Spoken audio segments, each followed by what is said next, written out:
Assalamualaikum warahmatullahi wabarakatuh dan selamat pagi. Nama saya Cik Nur Syakirauni binti Cik Muhammad Sulaimi. Saya dari DP Channel SKD Sepahlawan.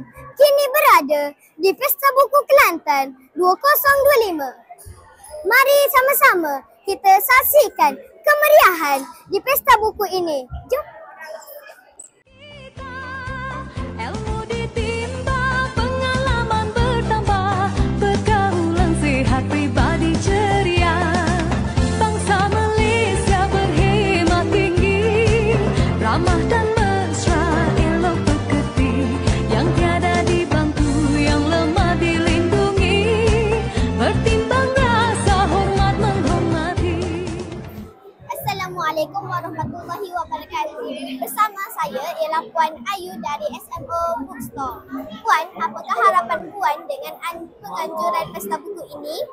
Okey, harapan kami dengan anjuran Pesta Buku Kelantan 2025 ini adalah untuk menggalakkan lebih ramailah masyarakat datang ke Pesta Buku Kelantan dan menjadikan amalan membaca sebagai budaya harian lah.